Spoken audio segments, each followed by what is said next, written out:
Es poco común que los políticos definan ciertas posiciones públicamente. Hace algunos meses apareció un artículo firmado por Mario Fabio Beltrones diciendo ¿para qué queremos el poder? Me imagino que eso va a haber generado algunas rispideces dentro de tu partido, pero hacías cuestionamientos muy concretos. De hecho, de alguna manera también te respondías, decías ¿para qué queremos el poder? ¿Podría reproducir esas tesis? O sea, sí, más que cuestionamientos dentro del PRI, Federico, lo que trajo fue algunas incomodidades de aquellos que desde adentro del PRI piensan que es suficiente el que no sea un gobierno de resultados, que entonces obligue a buena parte de los ciudadanos a pensar en un gobierno distinto por otro partido político, aunque no sepa qué propone. Yo estoy más que convencido, Federico, que si nosotros a esto que es la insatisfacción por parte de los mexicanos sobre los resultados obtenidos en los últimos años con gobiernos distintos al PRI, le ponemos un plus, que es una ruta, un rumbo de México bien definido y que podamos sostener para poder invitar no nada más a los priistas sino a la sociedad en su conjunto que se sume, a que puede ser un programa...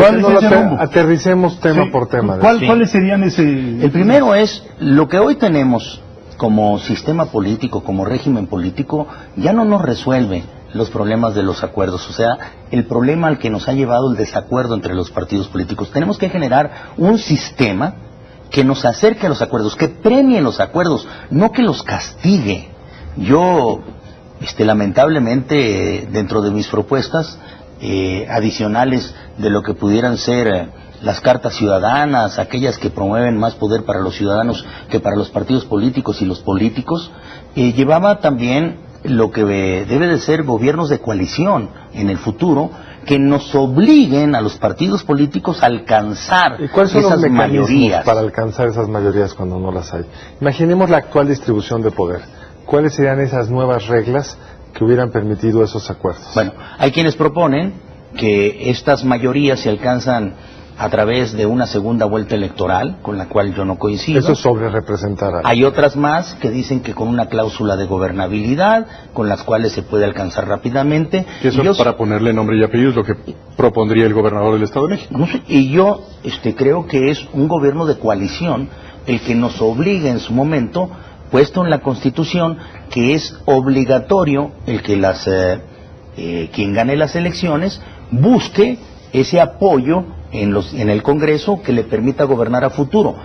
Pongo el ejemplo: si no hay quien gane, como sucedió en el 2006 con más del 37%, pues necesariamente tenga que buscar un aliado, no para ganar las elecciones, sino para gobernar el país. Porque buscar alianzas electorales se ha vuelto tradicional, pero después no saben cómo gobernar. En cambio, los gobiernos de coalición te llevarían a eso. ¿Por debajo de 50? O sea, claro. Si no tienes 50, pero tú tendrías una mecánica en la Constitución. Puedes volar. Mecánica. A ver, puedes volar a la tradicional y opcionalmente irte al gobierno de coalición. Es como si te ponen un 757 año 2012 y te suben al avión y tú dices, bueno, es que como yo volé en la Segunda Guerra Mundial, yo sé cómo llevar este avión. Y te pueden decir, pero usted trae por ahí unas computadoras y también unos radares que podría utilizar. Dice, no, a mí me sale mejor naturalito. Dice, bueno, usted lo puede volar naturalito, pero trae 500 gentes de pasajeros, También lo puede volar por instrumentos, que es lo más lógico y lo más moderno, y hacer un acuerdo con los otros partidos políticos para definir las 5, las 6 políticas que deban de comprometerse entre unos y otros por los próximos 3 años. ¿Y si no se ponen de acuerdo? Yo creo que sí se van a poner de acuerdo. Pero aquí, por ejemplo, el PRI tiene una responsabilidad importante en esta falta de acuerdos en la última década. Los gobiernos panistas han tenido, digamos, distintas iniciativas, incluso ha trascendido que el presidente Calderón se acercó con intenciones de invitar a gentes de su partido para integrarse a su gobierno, y es el PRI el que dice, nosotros no queremos meternos a esa sala de pilotos, queremos que la responsabilidad del gobierno sea en exclusiva del presidente Felipe Calderón, y en ese sentido me parece que también hay una carga de responsabilidad del PRI que en mucho ha apostado al fracaso Pero de los gobiernos adversarios. Jesús, porque es importante el ponerlo dentro de su contexto. Yo lo viví, ese tema, cuando el presidente electo, Felipe Calderón, reconociendo en el 2006 que no le era suficiente el 37% para gobernar, nos invitó a platicar a Mariano Palacios Alcocer, que era el presidente del partido, a Emilio Gamboa Patrón, que era el coordinador de la bancada en Cámara de Diputados, y a mí, coordinador de la bancada en Cámara de Senadores, e hizo un planteamiento de esa naturaleza. La respuesta de Mariano Palacios fue, además de lógica, inteligente, muy correcta. Y le dijo: presidente, si se cambia la Constitución y se habla que puede haber gobiernos de coalición, con mucho gusto platicamos con usted de cómo conformar un gobierno. Pero mientras sea voluntarista, Jesús, pero no lo a ver, pero mientras sea voluntarismo, es una jurídica en donde, digamos, la voluntad y la capacidad política puede estar por encima de una constitución que no necesita establecer están permitidas las coaliciones. Evidentemente que puede el presidente de la República pactar con un partido distinto al suyo una serie de carteras y firmar con un partido distinto al suyo como lo hizo un con acuerdo. el Sindicato de Trabajadores de la Educación, y no creo que sea lo más conveniente. Lo más importante es que esto sea legal y que con ello podamos transitar. El voluntarismo no nos ha asegurado que tenga una continuidad y que tenga una lógica. Vamos, lo podremos decir, en la época del presidente Ernesto Zedillo, supuestamente pactó con el Partido Acción Nacional la Procuraduría General de la República, que le duró, me parece que hasta que la PACA quiso.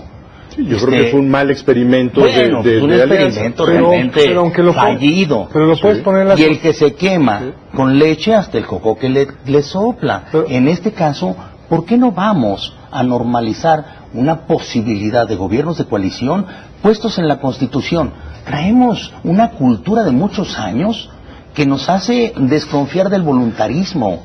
Pero sabemos, senador, que dura hasta que el presidente quiere. Pero, senador, si está en la Constitución y la PACA se aparece, también se rompe la coalición. Hemos visto en muchos otros países. Pero tú acercas más fácil a los partidos políticos y sus resistencias naturales, que vienen cobijadas de una experiencia histórica, a que acuerden antes de que vean sus diferencias premiadas, ¿no? A ver, gana el PRI la presidencia de la República con 40% de la votación. Y esta reforma ha cruzado, y ya tenemos la posibilidad constitucional de ir a una coalición. ¿Cómo se vería el panorama? ¿Acude a la segunda fuerza o la tercera fuerza? Selecciona cuál es la mecánica, porque se lo estamos diciendo a un auditorio que es básicamente presidencialista, sí, que no ha visto ese sistema, ha visto estas alianzas oscuras entre el Sindicato Nacional de Trabajadores de la Educación, en donde le dan la Secretaría de Educación Básica, el ISSSTE, y después aparece que se pelean y que se pidieron dineros mutuamente, etcétera. Pero ¿cómo sería esta mecánica de funcionamiento? ¿Se pacta públicamente con un partido político y se entregan carteras? Puede acudir a la segunda, a la tercera fuerza o a algún partido que pueda ser bisagra para poder construir una mayoría que le permita gobernar. Y voy a poner un ejemplo, Federico. Desde hace cerca de 2 años, en Cámara de Diputados dijeron que ya el PRI con el Verde constituían una mayoría, que no necesitaban al PRD, al PAN y a los demás partidos políticos. Y esto no ha funcionado porque al final de la jornada, pues no se tenía una idea de qué era lo que iban a construir realmente con esa alianza en Cámara de Diputados, que por cierto, no incluía Cámara de Senadores, porque el PRI y el Verde en Cámara de Senadores no hacemos la mayoría. Había una estrategia fallida al anunciar, ahora sí somos mayoría en Cámara de Diputados. Lo dijo la presidenta del PRI. Pues, pero fue una estrategia fallida. Yo quiero ser autocrítico, porque si no, seguimos ocultando lo que es la verdad. En este caso, puedes acudir a la segunda o a la tercera fuerza. Puse 40% nada más para explicar, porque no hay ningún partido político que tenga 10% de los chiquitos, entonces tendría que ser la segunda y la tercera para pasar el 50%. Veríamos el fenómeno, a ver qué es lo que resuelve en el 2012, entonces tendrías que buscar a la segunda o la tercera, o aquella con la que más te parecieses a que puedes construir políticas públicas que se identifiquen unos y otros, que creo que es posible que se lleve a cabo. Estas reformas para afectar el proceso electoral ya no se pudieron, los tiempos ya nos ganaron. Se puede pensar en constituir un mecanismo distinto hacia el futuro gobierno, pero después de los resultados que tuvo el PRI en el Estado de México, no tendría por qué pensar en gobiernos de coalición, tendría que estar pensando en usar la ya existente cláusula de mayoría. Hay una a partir de un umbral del 42%, que hoy el PRI está en condiciones de llevársela. ¿Para qué querría estar pensando en esto? Es posible, ¿verdad? Y con esto quizás resuelves momentáneamente lo que te está diciendo la lógica electoral, en el caso de que el comportamiento sea similar en los próximos 12 meses. Que no sabemos qué es lo que va a suceder, pero a mí me gustaría más apostarle a lo que puede ser la certeza de cómo garantizar un gobierno, no nada más en el 2012, sino posteriormente. Ir a esa verdadera transición en la que no hemos más que hecho discursos alrededor de la misma. Y por eso yo sí creo que el PRI, con la confianza que puede estar rescatando de un electorado, debería de intentar poner sobre la mesa reformas de fondo que le permitan mejor gobernabilidad en el futuro. Pero el PRI no es un centro de reflexión, el PRI no es un instituto académico, es una cazuela de intereses. Y antes que tener, o al mismo tiempo, no sé, pero junto con la idea de tener una propuesta de futuro, es un espacio muy denso de intereses políticos. Y esos no parecen ser intereses con talante reformista. Es decir, ahí lo que hay dentro de ese partido es un amasijo enormemente complejo que está entreverado con un proyecto contrario al reformismo.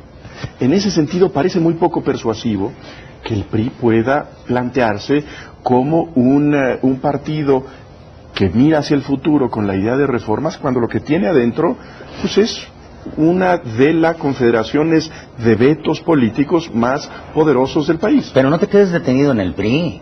Bueno, cuando volteas a ver otros partidos políticos, estamos hablando con usted, después pero cuando ves otros partidos políticos te vas encontrando igual o superiores dificultades, sobre todo con algunos de los participantes que creen. La matriz de los vetos que padecemos es herencia del PRI. Sobre todo con algunos de los personajes que creen que esto se resuelve cuando ese se siente en la silla, como si fuera de mágico o elemental de habilidad. Y este no es un juego de habilidades, este es un asunto de sistema, de instituciones. Pero de grupos de interés también.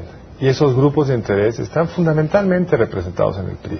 La reforma laboral que este país necesita, donde están las mayores resistencias son en el PRI, porque son donde están los principales sindicatos, y la maestra también. Carlos, van a salir esas reformas.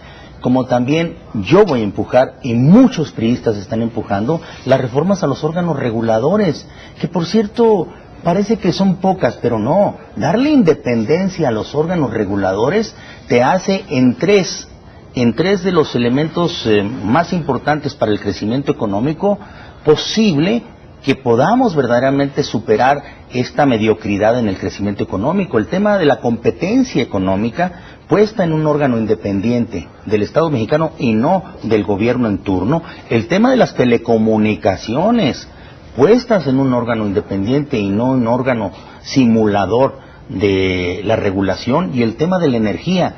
Bueno, si le estamos... Usted anunció al libro reciente de Carlos Elizondo.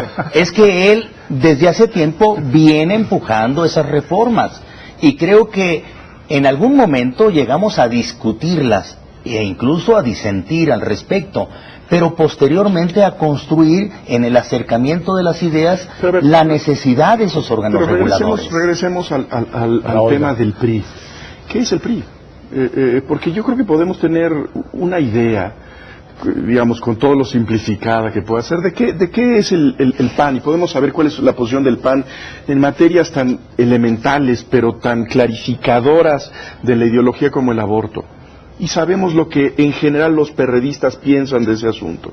¿Podemos hacer esa pregunta y encontrar una respuesta en relación con el PRI? A lo mejor lo podemos poner en extrema lógica. El PRI es un partido político que gobernó por más de 70 años, que perdió la presidencia de la República, que está en posibilidades de volver a ganar y que muchos de nosotros pensamos que se puede instalar como verdadero partido político que gane y pierde en el futuro, siempre y cuando ponga sobre la mesa qué piensa de cómo hacer las cosas de manera distinta. ¿Qué piensa el PRI en materia del aborto? Yo creo que se han fijado distintas posiciones dentro del PRI, pero habría que ponerlo también sobre la mesa en hacia dónde tenemos que dirigir este país. ¿Cuál va a ser la política pública de salud en ese aspecto? ¿Qué política pública vamos a tener en el tema del combate a las drogas? Tienen ciertas banderas, ciertos emblemas que son brújulas, que nos permiten ubicar a los partidos. Por ejemplo, ese. En todo el mundo hay un eje de definición. El partido tal está a favor de la legalización, la despenalización del aborto. Y creo que es algo que en una sociedad moderna debemos pedirle a nuestros partidos políticos. Cuando vamos hacia el PRI, lo que encontramos es la nata de la indefinición. No, en esta parte nosotros teníamos perfectamente definida nuestra posición. Han votado para hacerlo en algunos de los eventos en los cuales se comprometía no nada más la ética, la fama o la salud de la mujer, y lo teníamos muy definido. Posteriormente, en los radicalismos de decir despenalización total, ahí es donde empiezan las divisiones. Pero en fin, el PRI es un partido no monolítico, en donde estamos discutiendo, quienes más interesados estamos en que fije una posición, lo que debe de ser el futuro en el caso de que nosotros ganemos la presidencia de la República. Hay algunos otros, no sé si muchos, pocos, suficientes, que no les interesa esa discusión, les interesa más lo que un partido político que gobernó por muchos años desea tener en el 2012, un nuevo triunfo electoral. Pero muchos pensamos que no es suficiente. Bueno, tenemos que hacer una pausa, regresamos muy pronto.